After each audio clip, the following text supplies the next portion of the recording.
Morning guys, তোমরা কেমন আছো? আমি ভালো আছি, আশা করি তোমরাও অনেক অনেক ভালো আছো। নতুন বছরের শুভেচ্ছা জানিয়ে দেখো আমি এসে গেলাম নতুন একটা ভিডিও নিয়ে। এই যে কিভাবে মিহিদানা ভাজা হয় সেটা তোমাদের দেখাই।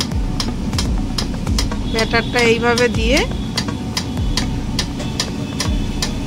মিহিদানা ভাজা হচ্ছে। এই যে এইভাবে মিহিদানা ভাজা হয়।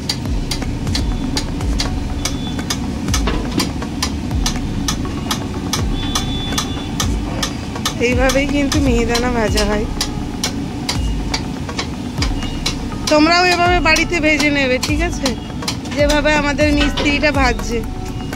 এই যে এখানে ভাজা চলছে মিহিদানা। এই যে এখানে ভেজে ভেজে রাখা হচ্ছে। এই যে আর এটা ফাইনাল, একদম কমপ্লিট। এটাই হলো মিহিদানা রেডি। আর এই যে এখন এটা ভাজা হচ্ছে।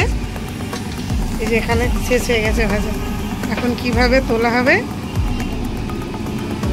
আপনাদের একটু দেখিয়ে দিই।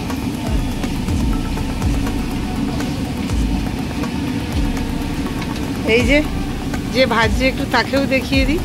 নেড়া, সেই নেড়া মিস্ত্রিটা, তার এখন মাথায় চুল হয়ে গেছে। হ্যাঁ, অনেকটা বড় বড় চুল হয়ে গেছে। এই যে সেই ভাজছে। এই যে ভাজা হয়ে গেছে, এইভাবে তোলা হয়।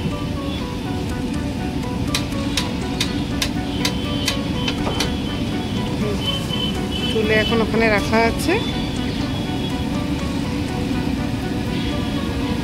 ভাজা শেষ। এই যে এখন এটাকে কি করবে একটু বলে দাও। এখন রস খাবে, রস দিয়ে বিক্রি হবে আর খাবে, দোকানে চলে যাবে। আর এই মিস্ত্রিটাকে দেখুন, এনার খেয়ে দিয়ে কাজ নেই। যাক 2010-এ একটা গামছা কিনেছিল, এমন একটা কিপ্টে মিস্ত্রি।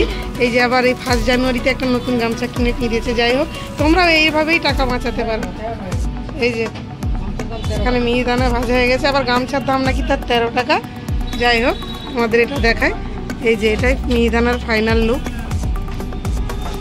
অসাধারণ দেখতে আর খেতেও অসাধারণ। আমি মিহিদানা খেতে পছন্দ করি, তোমরাও কে কে পছন্দ করো অবশ্যই আমাকে কমেন্টে জানাবে।